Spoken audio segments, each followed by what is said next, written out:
Doctor Sarvepalli Radhakrishnan teachers day celebration సందర్భంగా తెలంగాణ రాష్ట్ర ప్రభుత్వ ఆధ్వర్యంలో మా విద్యాశాఖ సెక్రటరీ యోగితారాణ అధ్యక్షతన టీచర్స్ డే కార్యక్రమాన్ని ఏర్పాటు చేసి ఈ కార్యక్రమంలో నాతో పాటు మంత్రివర్గ సభ్యులు పొంగులేటి శ్రీనివాసరెడ్డి గారిని, అదేవిధంగా మాజీ రాజ్యసభ సభ్యులు, తెలంగాణ రాష్ట్ర ప్రభుత్వ సలహాదారులు, తెలంగాణ ఉద్యమంలో తెలంగాణ రాష్ట్ర సాధనలో క్రియాశీలక పాత్ర పోషించిన పూర్వపు టీచర్ కేశవరావు గారిని, అదేవిధంగా శాసనమండలి సభ్యులు ఏవిఎన్ రెడ్డి గారిని, అదేవిధంగా మిత్రుడు శ్రీపాల్ రెడ్డి గారిని, షేర్లింగంపల్లి శాసనసభ్యులు అరకపూడి గాంధీ గారిని,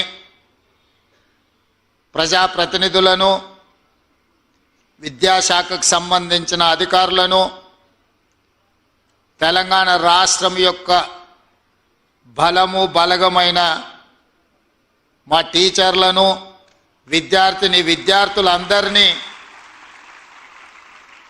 ఈ కార్యక్రమానికి ఆహ్వానించి తెలంగాణ రాష్ట్ర ప్రభుత్వం యొక్క ప్రాధాన్యత, రాష్ట్ర ప్రభుత్వ ఆధ్వర్యంలో నడుస్తున్న విద్యాశాఖ అని ఈ కార్యక్రమాన్ని ఏర్పాటు చేసినందుకు వారిని మనస్ఫూర్తిగా నేను అభినందిస్తున్నా. మిత్రులారా,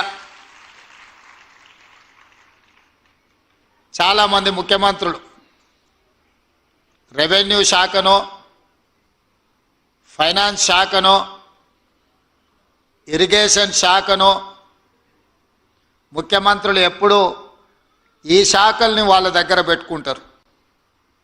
కానీ ప్రజాప్రభుత్వంలో రెవెన్యూ శాఖను పొంగులేటి శ్రీనివాసరెడ్డి గారికి, ఆర్థిక శాఖను మిత్రులు బట్టి విక్రమార్క గారికి, సాగునీటి పారుదల శాఖను పెద్దలు ఉత్తమ్ కుమార్ రెడ్డి గారికి ఇచ్చి, మీ ముఖ్యమంత్రిగా, మీ సోదరుడుగా విద్యాశాఖను నా దగ్గర పెట్టుకున్నా.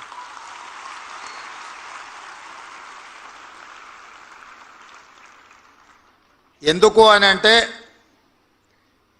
విద్యాశాఖ నాకు దగ్గరగా ఉండాలి, రాష్ట్ర ప్రభుత్వానికి అత్యంత ప్రాధాన్యతతో కూడుకున్న శాఖ అని చెప్పి ఈ శాఖలో నిర్ణయాలు తీసుకోవాలి అని అంటే, ప్రతిసారి నేను ఎవరినో మంత్రిని పిలిచి, అధికారులను పిలిచి సమీక్ష చేసి ఆదేశాలు ఇస్తే ట్రాన్స్మిషన్ లాస్ ఉంటుందని చెప్పి ఈ శాఖను నా దగ్గరనే పెట్టుకున్న, నేనే స్వయంగా పర్యవేక్షిస్తున్నా.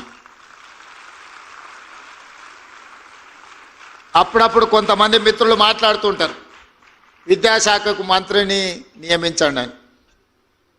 వారి అవగాహన రాహిత్యమో లేకపోతే నేను ఉండడం వల్ల ఈ శాఖ బాగుపడి ప్రక్షాళన చేసి దళితులకు, గిరిజనులకు, బలహీన వర్గాలకు, మైనారిటీలకు, తండాలలో, గూడాలలో, మారుమూల పల్లెల్లో ఉన్న పేద కుటుంబాలకు సంబంధించిన విద్యార్థులు బాగుపడతారన్న ఆలోచనతో ఈ రకంగా మాట్లాడుతున్నారేమో నాకు తెలీదు. విమర్శకులకు నేను ఒకే ఒక్క మాట చెప్పదలుచుకున్నా. ఈ శాఖను నేనే స్వయంగా పర్యవేక్షిస్తూ ప్రతి సమస్యను నిశితంగా అర్థం చేసుకొని ఆ సమస్యను పరిష్కరించే ప్రయత్నం చేస్తున్నా. ప్రత్యేక రాష్ట్రం ఏర్పడ్డ తర్వాత 10 సంవత్సరాల నుంచి శాఖలో చాలా సమస్యలు పేరుకుపోయినాయి. నేను ఎక్కువ అంశాలు, రాజకీయ విమర్శలకు వెళ్ళను. కానీ తెలంగాణ ఉద్యమ సందర్భంగా ఆనాడు ఉద్యమంలో క్రియాశీలకంగా పాలు పంచుకున్న వాళ్ళు, కేజీ టు పీజీ ఉచిత నిర్బంధ విద్య తెలంగాణ సమాజానికి అందిస్తామని చెబితే, ఆనాడు మీ సంఘాల నాయకులు ఇక్కడనే మధుసూదన్ రెడ్డి గారు లాంటి వాళ్ళు ఉన్నారు. నిజంగానే అందరి భవిష్యత్తులు బాగుపడతాయని చెప్పి సంపూర్ణమైన మద్దతు ఆనాడు ఉన్న వాళ్లకు అందించారు. మరి తెలంగాణ రాష్ట్రం జూన్ 2, 2014 తర్వాత ఇక్కడున్న టీచర్లను, లెక్చరర్స్ని, ప్రొఫెసర్లను నేను అడుగుతున్నా, తెలంగాణ రాష్ట్రంలో ఆ 10 సంవత్సరాలు కేజీ టు పీజీ ఉచిత నిర్బంధ విద్య అమలు జరిగిందా, లేకపోతే మారుమూల ప్రాంతాలలో ఉన్న సింగిల్ టీచర్ పాఠశాలలు మూతపడ్డాయా? మీరే విశ్లేషించుకోండి అని చెప్పి నేను ఈ సందర్భంగా చెప్పదలుచుకున్నా. వివరాలు నాకంటే మీకు ఎక్కువగా తెలుసు. సమాజంలో చైతన్యం నిండిన, చైతన్యంతో కూడుకున్న ఆలోచన చేయగలిగిన ప్రభుత్వ ఉద్యోగులు ఎవరైనా ఉన్నారు అని అంటే ముందు వరుసలో మా ఉపాధ్యాయులు ఉంటారు అని నేను బలంగా నమ్ముతున్నా. నాటి తెలంగాణ ఉద్యమంలో ప్రతి ప్రాంతానికి, ప్రతి గూడానికి జై తెలంగాణ నినాదాన్ని చేరవేసింది ఇక్కడ ఉన్న ఈ ఉపాధ్యాయులే అన్న సంగతి నాకు సంపూర్ణంగా తెలుసు. ప్రభుత్వంలో ఉండే శాఖలు కొన్ని ప్రాంతాలకు, కొన్ని పట్టణాలకు, కొన్ని నగరాలకు మాత్రమే పరిమితం అవుతారు. కానీ విద్యాశాఖకు సంబంధించిన టీచర్లు ప్రతి ప్రాంతానికి కరెంటు ఉన్నా లేకపోయినా, ఆ ఊర్లో హనుమాన్ల గుడి ఉన్నా లేకపోయినా, ఏదో ఒక పాఠశాల, ఒక టీచర్ ఆ ప్రాంతంలో ఉంటాడు. తనకు తెలిసిన సమాచారాన్ని ఆ ఊర్లో యథాలాపంగానో అనుకోనో ఏదో రకంగా అక్కడ ఉండే ప్రజలకు చెప్పి ప్రభావితం చేసే ప్రయత్నం చేస్తూనే ఉంటాడు టీచర్. ఆ విధంగా ఆనాడు వేలాది పాఠశాలలు తెలంగాణలో జయ జయ హే తెలంగాణ రాష్ట్ర గీతాన్ని ఆలపింపజేసి బడికొచ్చే పిల్లల్నే కాదు, బడికి తీసుకొచ్చే వాళ్ళ తల్లిదండ్రులను కూడా తెలంగాణ ఉద్యమం వైపు నడిపించి తెలంగాణ రాష్ట్రం వస్తే మీ పిల్లల భవిష్యత్తు బాగుపడుతుందని చెప్పి ఉద్యమాన్ని ప్రతి ప్రాంతానికి చేరవేసింది ఈ ఉపాధ్యాయులే. మరి తెలంగాణ రాష్ట్ర సాధనలో క్రియాశీలక పాత్ర పోషించిన ఈ ఉపాధ్యాయులు తెలంగాణ రాష్ట్రం వచ్చిన తర్వాత ఎన్ని సమస్యల్ని పరిష్కరించుకున్నారో ఈరోజు విశ్లేషించండి, ఆలోచించండి అని నేను సూచన చేస్తున్నా. 15-20 సంవత్సరాలు మీ ప్రమోషన్లు రాలే, 10 సంవత్సరాలు టీచర్ల బదిలీలు జరగలేదు, దాదాపుగా 7-8 సంవత్సరాలు టీచర్ల నియామకాలు జరగలేదు. 2017లో ఒక నోటిఫికేషన్ వస్తే మళ్ళీ 2024 సంవత్సరంలో 55 రోజుల్లో 11,000 మంది టీచర్ల నోటిఫికేషన్ కాదు, టెట్ పరీక్ష నిర్వహించి 11,000 మంది టీచర్ల నియామకాలు ఈ ప్రభుత్వంలో జరిగే వరకు టీచర్లను నియమించాలి, పేద పిల్లలకు విద్య నేర్పాలి, వాళ్ళని అవగాహనతో కూడుకున్న బాధ్యతాయుతమైన పౌరులుగా తీర్చిదిద్దాలి అని ఎందుకు ఆలోచన రాలేదో ఆనాటి పాలకులకు మీరే ఆలోచన చేయండి. ఇదే కాదు, పాఠశాలల్లో చదువుకుంటున్న పిల్లలకు డైట్ ఛార్జెస్ కానీ, పేద పిల్లలకు కాస్మెటిక్ ఛార్జెస్ పెంచాలన్న ఆలోచన, ధనిక రాష్ట్రమని సంవత్సరానికి 3 లక్షల కోట్ల రూపాయల బడ్జెట్ అని చెప్పిన పాలకులు పిల్లలకు ఒక మంచి భోజనం పెట్టాలి, వాళ్ళకు కొంచెం మెరుగైన వసతులు కల్పించాలి అని ఆనాటి పాలకులు ఆలోచన చేయలే. ఉపాధ్యాయుల యొక్క సమస్యల్ని పరిష్కరించలే. ఈ విధంగా విద్య సంపూర్ణంగా నిర్లక్ష్యానికి లోనవ్వడమే కాదు, వాళ్ళ ప్రజాప్రతినిధులు ప్రైవేటు యూనివర్సిటీలను పెట్టుకొని విద్యను పూర్తిగా వ్యాపారంగా మార్చి లాభసాటి వనరుగా మార్చుకొని విద్య మీద ఆధిపత్యాన్ని చెలాయించాలని ఆనాటి పాలకులు ప్రయత్నం చేసిండ్రు. యూనివర్సిటీలలో నియామకాలు జరగలేదు, ఇంటర్మీడియట్ కళాశాలలు మూతపడే పరిస్థితి వచ్చింది. ఇంటర్మీడియట్ ఎడ్యుకేషన్ అంటే అవసరమే లేదన్నంత నిర్లక్ష్యానికి లోనైంది ఆనాడు. యూనివర్సిటీలలో లెక్చరర్స్ కానీ, అసోసియేట్ ప్రొఫెసర్లు కానీ, అసిస్టెంట్ ప్రొఫెసర్లు కానీ, లేకపోతే ప్రొఫెసర్ల రిటైర్మెంట్ వయసు కూడా పెంచే ఆలోచన చేయలే. నైపుణ్యం కలిగిన అధ్యాపకులు, విద్యాబోధన చేయాల్సిన ఉపాధ్యాయులు రిటైర్ అయిపోతుంటే కొత్త నియామకాలు జరగలేదు. డైరెక్ట్గా ప్రొఫెసర్స్ను మనం నియమించలేం. లెక్చరర్స్ అసోసియేట్ అసిస్టెంట్ ప్రొఫెసర్లు కావాలి, వాళ్ళు ఆ తర్వాత ప్రొఫెసర్లు కావాలి. ఒక పరిణామ క్రమంలో ప్రొఫెసర్గా కావాలి అని అంటే 20-25 సంవత్సరాలు టీచింగ్ సైడు పనిచేసి ఉండాలి. మరి నియామకాలు జరగకుండా ఉన్న ప్రొఫెసర్లు రిటైర్ అయిపోతుంటే ఈ యూనివర్సిటీలు ఎందుకు ఉపయోగపడని ఒకప్పుడు గొప్ప చరిత్ర కలిగిన 100 సంవత్సరాల పైగా ప్రపంచానికే సేవలు అందించి గొప్ప ప్రధానమంత్రులను ముఖ్యమంత్రులను అందించిన ఉస్మానియా యూనివర్సిటీ మూతపడే పరిస్థితి వచ్చింది. కాకతీయ యూనివర్సిటీ ఈ దేశానికే గొప్ప గొప్ప ఇంజనీర్లను అందించిన కాకతీయ యూనివర్సిటీ కూడా కళా వైభవం కోల్పోయి కాలగర్భంలో కలిసిపోయే పరిస్థితులు ఆనాడు వచ్చినాయి.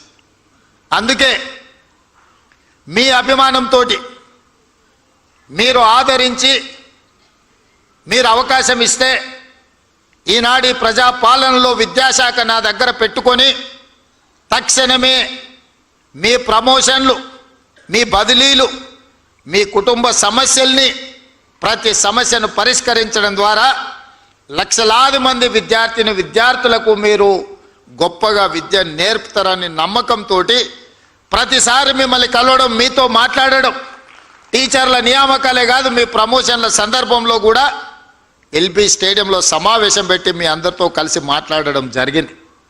మీ సంఘాలు ఎప్పుడు వచ్చినా ఏ సమస్యను లేవనెత్తినా అందరితో మాట్లాడుతూ వీలైనంత మేరకు వాటిని పరిష్కరిస్తూనే వస్తున్నాం. ఎక్కడైనా కొంత ఆలస్యం అయి ఉండొచ్చు కానీ ఏ పని కూడా ఆగిపోలేదు. మరి ఈరోజు ఈ తెలంగాణ వచ్చిన తర్వాత మరి ఇక్కడ ఉన్న ఉపాధ్యాయులు చెప్పాలి, గురు పూజోత్సవ కార్యక్రమం తెలంగాణ రాష్ట్రంలో ఎప్పుడైనా జరిగిందా? జరిగితే దానికి ముఖ్యమంత్రి వచ్చిండా? మీరు ఒక్కసారి ఆలోచన చేయండి. ఇవాళ నేను మీ సోదరుడిగా విద్యాశాఖ నా దగ్గర ఉంది, తెలంగాణ రాష్ట్రానికి ముఖ్యమంత్రి అయిన కాబట్టే ఇవాళ గంటల కొద్ది సమయం మీతో కేటాయించి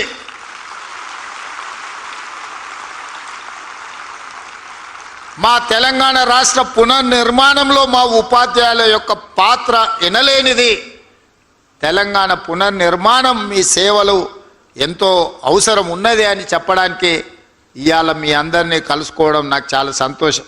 ఇవాళ నేను వస్తా, పిల్లలు పెట్టిన అన్ని స్టాల్స్ చూసిన. మేము గవర్నమెంట్ స్కూల్లోనే చదువుకున్నాం, గ్రామీణ ప్రాంతం నుంచి వచ్చిన నేనేం కార్పొరేట్ స్కూల్లో చదవలే. ఈరోజు ఒక జిల్లా పరిషత్ మెంబర్ నుంచి తెలంగాణ రాష్ట్ర ముఖ్యమంత్రిగా 17 సంవత్సరాల కాగలిగిన అంటే ప్రభుత్వ పాఠశాలల్లో మీలాంటి టీచర్లు చెప్పిన చదువుకొనే ఈరోజు ఈ స్థాయికి వచ్చినాం. నాకు తెలిసి ఈ వేదిక మీద ఉన్న ముఖ్యమైన వాళ్ళు ఎవరు కార్పొరేట్ స్కూల్లో చదువుకున్న వాళ్ళు ఎవరు లేరు. అంటే టీచర్ల యొక్క ప్రాధాన్యతను, టీచర్లను చిన్న చూపు చూసే సంస్కృతి ఆలోచన మా ప్రభుత్వానికి లేదు.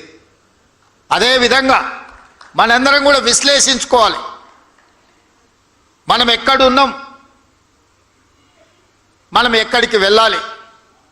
ఈరోజు కొన్ని వివరాలు మా టీచర్లతో నేను పంచుకోదలుచుకున్నా.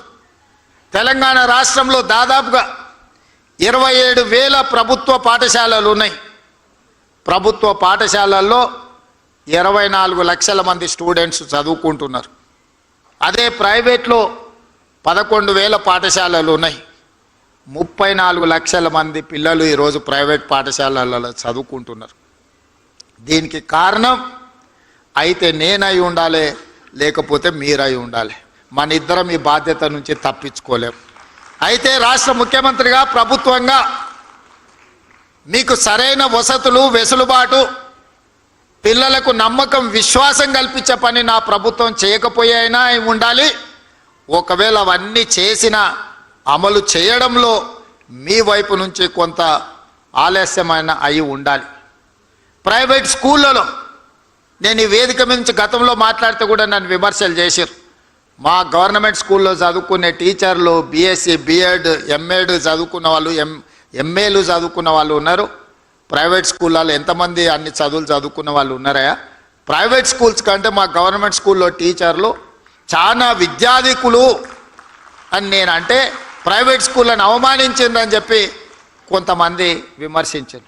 నేను అవమానించలే, పోల్చి చెప్పిన. ఈ రోజు కూడా నేను సూచన ఒక్కటే, ప్రైవేట్ స్కూల్స్ కంటే మా గవర్నమెంట్ స్కూల్లో ఉన్న టీచర్లు అత్యధికంగా విద్యాధికులు, బాగా చదువుకున్న వాళ్ళు, సమాజం పట్ల అవగాహన ఉన్నవాళ్ళు, ఏ గ్రామీణ ప్రాంతం నుంచి వాళ్ళు వచ్చిండ్రో అదే గ్రామీణ ప్రాంతాలలో ఈరోజు వాళ్ళు టీచర్లుగా పనిచేస్తున్నారు. సామాజిక బాధ్యత గుర్తెరిగిన వాళ్ళు. మరి వాళ్ళు సరైన విధంగా పేదలకు విద్య నేర్పాలి అని అంటే ప్రభుత్వం కూడా వాళ్ళకు కావలసిన కనీస మౌలిక వసతులను అందించాల్సిన బాధ్యత ప్రభుత్వానికి ఉన్నది. టీచర్లకు జీతాలు ఇచ్చి చేతులు దులుపుకుంటే సరిపోదు. స్కూళ్ళు ఊడవడానికి ఆయ ఉండాలి, గంట కొట్టడానికి అటెండర్ ఉండాలి, బాత్రూమ్లు గడగడానికి అవసరమైన మనుషులు ఉండాలి. టీచర్లదే ఆ బాధ్యత అన్నట్టు ఊడ్చే బాధ్యత టీచర్దే, గంట కొట్టే బాధ్యత టీచర్దే, బాత్రూమ్లు గడిగే బాధ్యత టీచర్దే అనే విధానం ఇది మంచిదా? హైలీ క్వాలిఫైడ్ ఎనర్జెటిక్ ఎనర్జీని మనం వీటికి వాడడం ద్వారా టీచర్లు నిజంగా చదువులు చెప్పేదానికంటే ఈ పనులు చూసుకున్న వరకే సగం సమయం అయిపోతుంది. అందుకే నేను రాగానే అమ్మ ఆదర్శ పాఠశాల పేరు మీద స్పష్టంగా నిర్ణయం తీసుకొని మీకు ప్రతి సంవత్సరం 130 కోట్లు అదనంగా సిఎస్ఆర్ ఫండ్స్ నుంచి స్కూళ్ళు ఊడవడానికి తూడవడానికి ఈ కార్యక్రమాలు చేయడానికి నేను నిధులు మంజూరు చేసిన. టీచర్లు కేవలం పిల్లలకు చదువు చెప్పడానికే చదువు మీదనే ఫోకస్ పెట్టాలి, పిల్లల్ని అర్థం చేసుకోవాలి, పిల్లల్లో ఉన్న నైపుణ్యాన్ని పెంపొందించాలి. అప్పుడే గ్రామీణ ప్రాంతాలు బాగుపడతాయి. పేదవాడు చదువుకున్నప్పుడే ఈ రాష్ట్రం యొక్క తలరాత మారుతుంది. చదువు ఒక్కటే మీ తలరాతను మారుస్తుంది అని పేదల పట్ల నాకు ఒక నమ్మకం, విశ్వాసం ఉంది. కాబట్టే చదువు చెప్పడానికి అవసరమైన వసతులు ఏర్పాటు చేయాలన్నదే నా ఆలోచన. అదేవిధంగా గవర్నమెంట్ స్కూల్లో భోజనం చేయాలంటే నిన్న మొన్న కొన్ని అక్కడక్కడ దురదృష్టకర సంఘటనలు, పిల్లలకు ఫుడ్ పాయిజన్ అయింది, లేకపోతే పిల్లల్ని హాస్పిటల్కు తీసుకెళ్ళామని వార్తలు చూసినప్పుడు నాకు చాలా బాధ అవుతుంది. ఎందుకంటే నేను డైట్ ఛార్జెస్ పెంచిన, కాస్మెటిక్ ఛార్జెస్ పెంచిన, ఇవాళ ఎవరైనా ఎంత ఆగర్భ శ్రీమంతుడైనా తినే సన్నబియ్యం ఇవాళ పేదోళ్ళకి ఇచ్చిన పాఠశాలల పిల్లలకు పెట్టమని నేను చెప్పిన. క్వాలిటీ ఫుడ్ ఇవ్వండి అని చెప్పిన. ప్రతి స్కూల్కు ఒక ప్రభుత్వ అధికారికి బాధ్యత ఇచ్చిన. ఇప్పుడు నేను మా టీచర్లను విజ్ఞప్తి చేస్తున్నా, మీరు కూడా వాళ్ళతో భోజనం చేయండి. వీళ్ళు ఉన్నప్పుడు నేను కూడా వచ్చి వాళ్ళతో భోజనం చేస్తా. ఎప్పుడైతే టీచర్లం అంటే ఒక కుటుంబ పెద్ద, ఒక తల్లిగానో ఒక తండ్రిగానో తల్లిదండ్రులు మన మీద విశ్వాసం పెట్టుకొని రాత్రి సమయంలో పిల్లలు తల్లిదండ్రుల దగ్గర ఉంటే దినం మొత్తం మన దగ్గరనే ఉంటారు, టీచర్ల దగ్గరనే ఉంటారు. 50% పేద పిల్లల బాధ్యత మా టీచర్ల దగ్గరనే ఉన్నది. ఆ సమయంలో వాళ్ళతో పాటు కలిసి, వాళ్ళతో పాటు ఆడి, వాళ్ళతో పాటు భోజనం చేస్తే ఆ పిల్లలకు ఒక విశ్వాసం వస్తుంది. తప్పు జరగకుండా చూసుకునే బాధ్యత మనకు ఉంటుంది. కాబట్టి దయచేసి మా టీచర్లకు తప్పకుండా పాఠశాలల్లో మధ్యాహ్న భోజనం పిల్లలతో కలిసి మీరు ఎప్పుడైతే చేస్తారో తప్పులు జరగకుండా ఉంటాయి. దానికి ఏం కావాలనో నాకు చెప్పండి. వాటికి కావాల్సిన అనుమతులు కానీ వసతులు కానీ ఏర్పాటు చేసే బాధ్యత నాది. ఎందుకు అని అంటే ఈరోజు ఈ తెలంగాణ ఒక బలమైన తెలంగాణగా నిర్మించాలి అంటే పెద్దలు చెప్పినారు, దేశ భవిష్యత్తు తరగతి గదుల్లోనే ఉంది అని. మరి ఇవాళ తెలంగాణ భవిష్యత్తు కూడా తరగతి గదుల్లోనే ఉంది. ఇవాళ ఉస్మానియా యూనివర్సిటీ ర్యాంకింగ్ మెరుగైంది, గతంలో ఉండేదానికంటే చాలా ముందుకు వచ్చిందని చెప్పినప్పుడు నాకు సంతోషమైంది. నేను వచ్చినప్పుడు గతంలో యూనివర్సిటీ వైస్ ఛాన్సలర్ నియమించడానికి ఆ ప్రభుత్వానికి తీరిక లేకుండే. దాంట్లో కూడా రకరకాల రాజకీయాలు, నేను వాటి జోలికి వెళ్ళదలుచుకోలేదు. వచ్చిన ఎంబడే సామాజిక పరిస్థితులను మెరిట్ బేసిస్ మీద, social justice with merit, without merit ఎవరిని వీసీలు వేయలే. కానీ 100 సంవత్సరాల అవకాశం రాని సామాజిక వర్గాలకు కూడా ఉస్మానియా యూనివర్సిటీ వైస్ ఛాన్సలరు, లేకపోతే అంబేద్కర్ యూనివర్సిటీ, ఇతర యూనివర్సిటీలకు వాళ్ళకు బాధ్యత ఇచ్చి వాళ్ళు ఈరోజు వాళ్ళ బాధ్యత నెరవేరుస్తున్నారు. కాబట్టి ఉస్మానియా యూనివర్సిటీ యొక్క గ్రేడింగ్లో ఈరోజు చాలా అప్గ్రేడ్ అయినాం.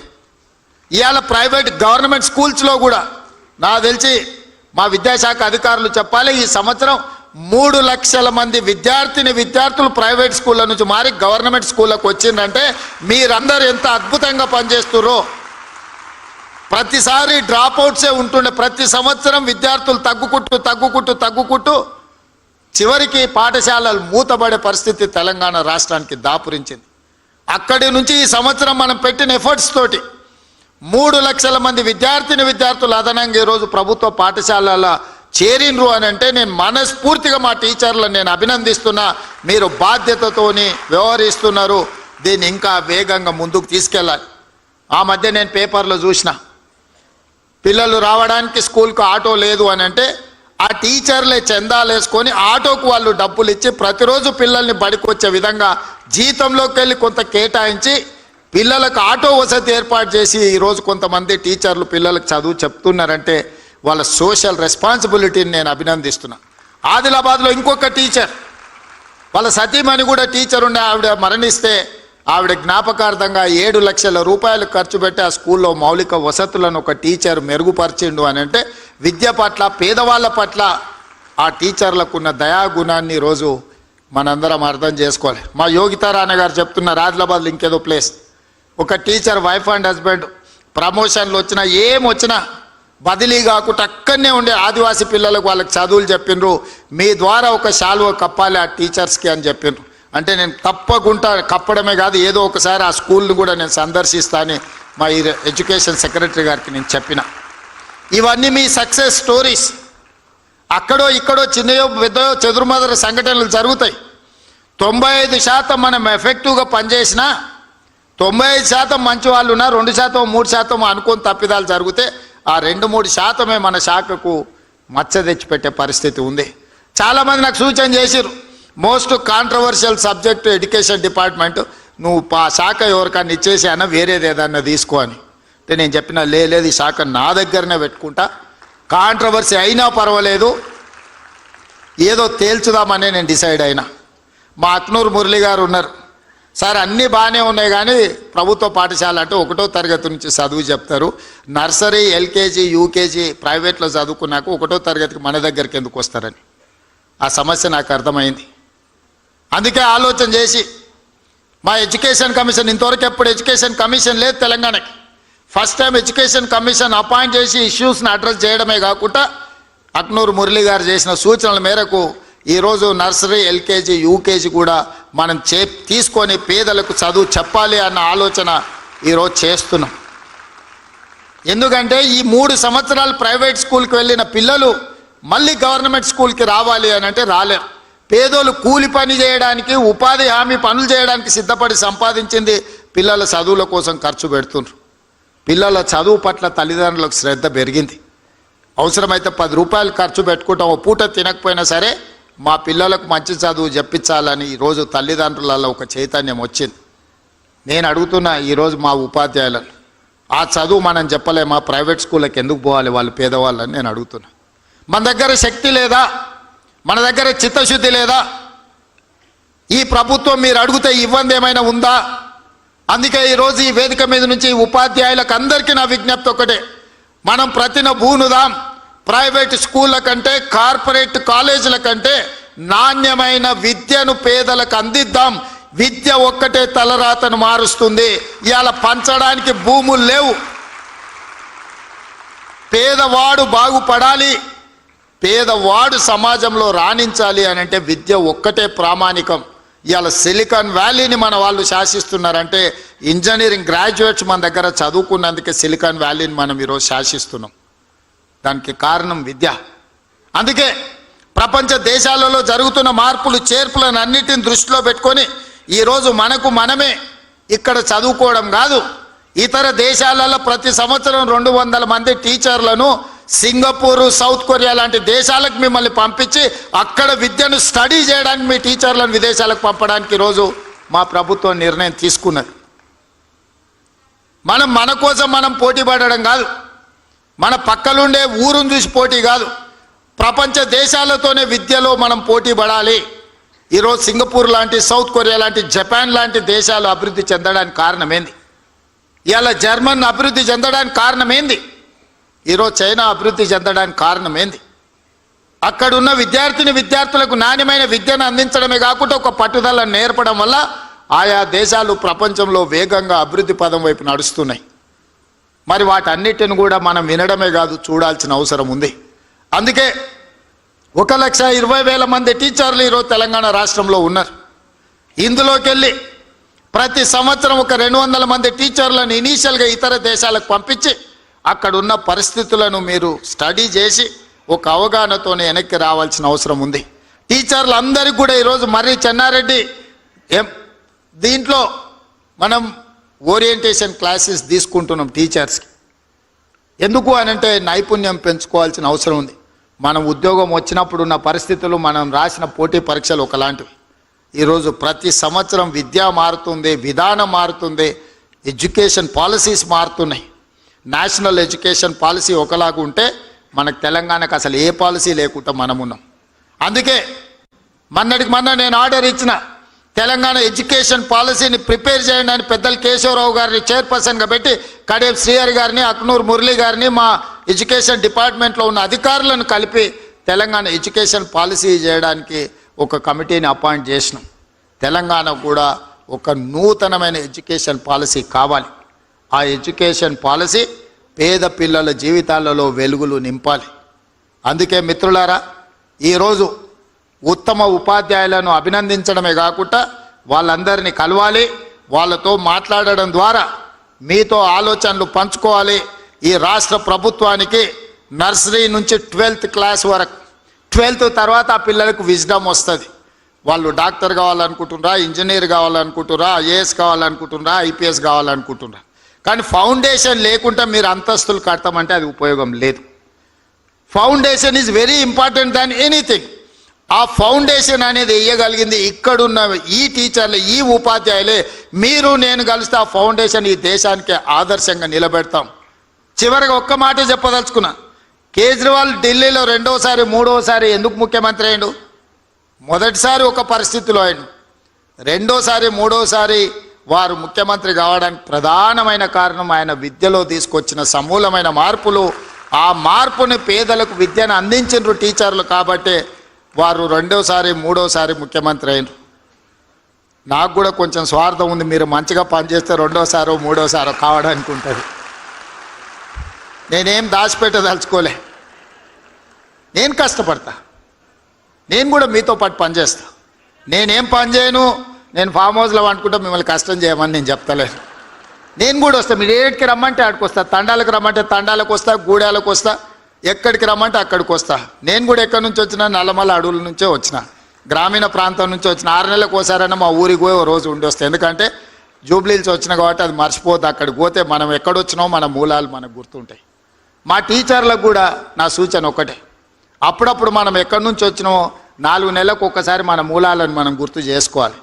వెనక్కి ఊరికి పోయి మన దాయాదులను, మన పక్కింటోళ్ళను, మన ఊర్లో మన చిన్ననాటి మిత్రులను కలితే ఒకరు వ్యవసాయం చేస్తుంటారు, ఒకరు బర్రెల కాడికి పోతుంటారు, ఒకరు తినడానికి ఇబ్బంది పడుతుంటారు.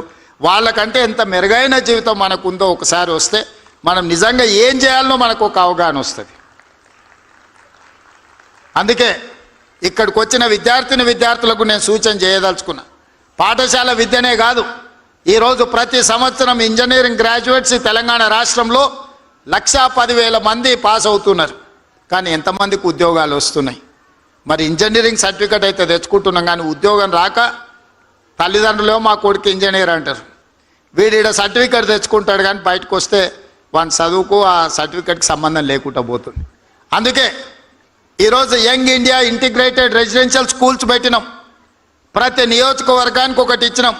25 ఎకరాలలో 200 కోట్ల రూపాయలతోటి 100 స్కూళ్ళు 20,000 కోట్ల రూపాయలతో ఇవాళ young India integrated residential schools world's best model కింద ఈరోజు మనం కట్టాలనుకున్నాం.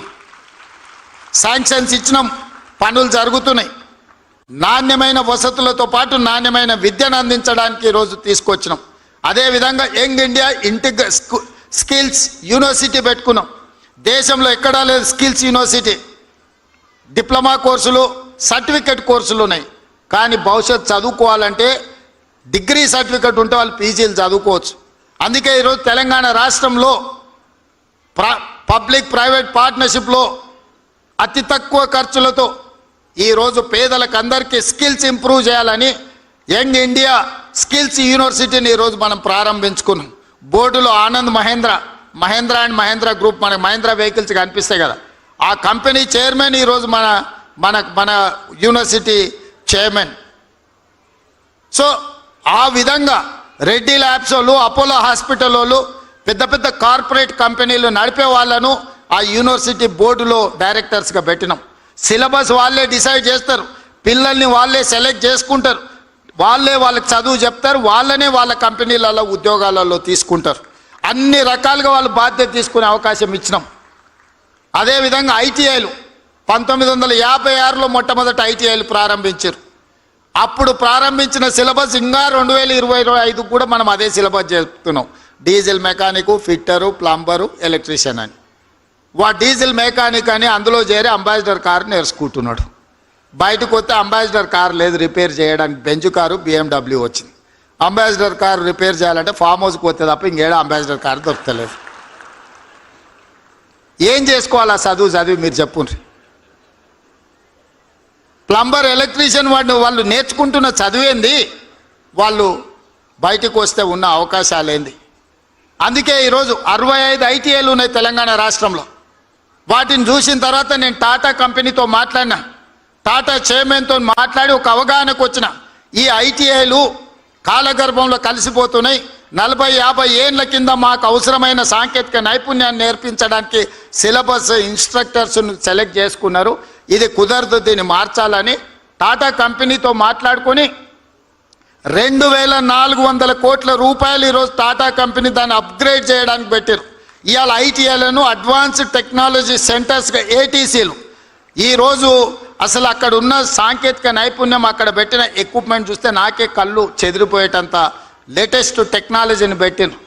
ట్రైనర్స్ ట్రైనింగ్ పెట్టినరు, ఇన్స్ట్రక్టర్స్ని వాళ్ళే ట్రైనింగ్ ఇస్తారు. 10 సంవత్సరాలు టాటా కంపెనీనే ఈ 100 ఏటీసీలను ప్రతి కాన్స్టిట్యున్సీకి ఒక ఏటీసీ పెట్టండి, ప్రతి సంవత్సరం ఒక 2000 మంది విద్యార్థులను తీసుకొని వాళ్ళకి ట్రైనింగ్ ఇవ్వండి.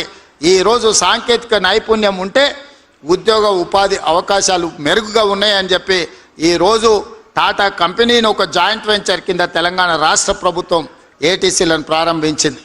ఒలింపిక్ గేమ్స్ మీరు అందరు చూసారు. 140 కోట్ల జనాభా ఉంది, ఒక గోల్డ్ మెడల్ రాలే. మా పిల్లలు బాగా వినాలి, మా స్కూల్ స్టూడెంట్స్. ప్రపంచంలోనే అత్యధిక జనాభా ఉన్న దేశంగా గుర్తింపు పొందిన భారతదేశం, 18 ఏళ్ళ నుంచి 35 ఏళ్ళ మధ్యలో 60% జనాభా ఉన్న భారతదేశం ఒలింపిక్స్లో ఒక గోల్డ్ మెడల్ తీసుకురాలి. ఇది మన అందరికి అవమానం కాదా?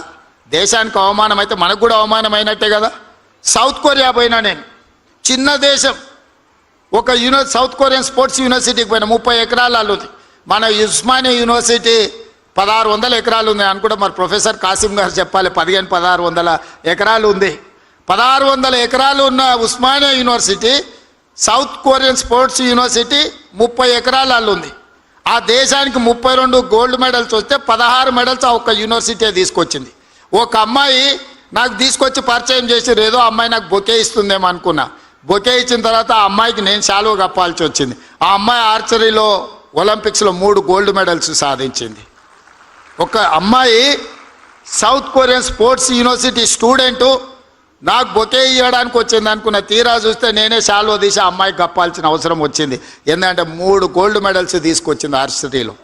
మరి ఆ చిన్న దేశం 32 మెడల్స్, 30 ఎకరాలలో ఉన్న యూనివర్సిటీ 16 మెడల్స్ తెస్తే, మరి మొత్తం భారతదేశం ఒక్క మెడల్ కూడా లేకపోతే ఇది మనకు అవమానం కాదా? అందుకే ఆలోచన చేసి దేశ ప్రతిష్ట పెరగాలి అంటే తెలంగాణలో స్పోర్ట్స్ యూనివర్సిటీ ఉండాలి, స్పోర్ట్స్ అకాడమీ ఉండాలి అని Young India Sports University and Young India Sports అకాడమీని పెట్టి దేశంలోనే ఒక గొప్ప యూనివర్సిటీగా తీర్చిదిద్దడానికి ఇవాళ నిర్ణయం తీసుకున్నాము.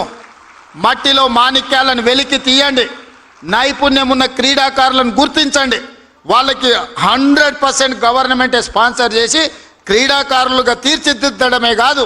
ఈరోజు నిఖత్ జరీన్ బాక్సింగ్లో ఛాంపియన్ తెస్తే గ్రూప్ 1 ఆఫీసర్ పోస్ట్ ఇచ్చిన, సిరాజ్ క్రికెట్లో రాణిస్తే, సిరాజ్ చదువుకున్నది ఇంటర్మీడియట్ ఫెయిల్, కానీ అన్ని రూల్స్ని ఎగ్జామ్షన్ ఇచ్చి గ్రూప్ 1 జాబ్ ఇవ్వాల డిఎస్పీ చేసిన సిరాజ్ ఈరోజు డిఎస్పీ సిరాజ్ అయిండు స్పోర్ట్స్లో రాణించినందుకు. నిఖత్ జరీన్ ఇవాళ డిఎస్పీ నిఖత్ జరీన్ అయింది. దీప్తి జువాంజీ అని వరంగల్ అమ్మాయి పారా ఒలింపిక్స్లో మెడల్ సాధిస్తే గ్రూప్ 2 జాబ్ ఎక్సైజ్ డిపార్ట్మెంట్లో గ్రూప్ 2 జాబ్ ఇవ్వడమే కాకుండా ₹1 కోటి నగదు ఇచ్చి వరంగల్లో ఇంటి ప్లాట్ ఇచ్చిన. నిఖత్ జరీన్కి ఇంటి ప్లాట్ ఇచ్చిన, ₹3 కోట్ల ఇచ్చిన. ఇవన్నీ ఎందుకు చెప్తున్నా అంటే ఇక్కడ ఉన్న ఉపాధ్యాయులందరికీ నా సూచన ఒక్కటే, గ్రామీణ ప్రాంతాలలో ఉన్న క్రీడల్లో ఆసక్తి ఉన్న పిల్లల్ని గుర్తించండి, దాంట్లో ప్రోత్సహించండి.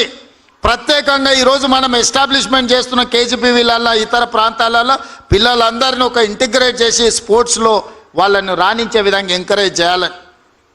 చదివితేనే ఉద్యోగం కాదు, చదివితేనే భవిష్యత్తు కాదు, క్రీడల్లో రాణిస్తే కూడా భవిష్యత్తు ఉంటుందని పిల్లలకు బోధించండి.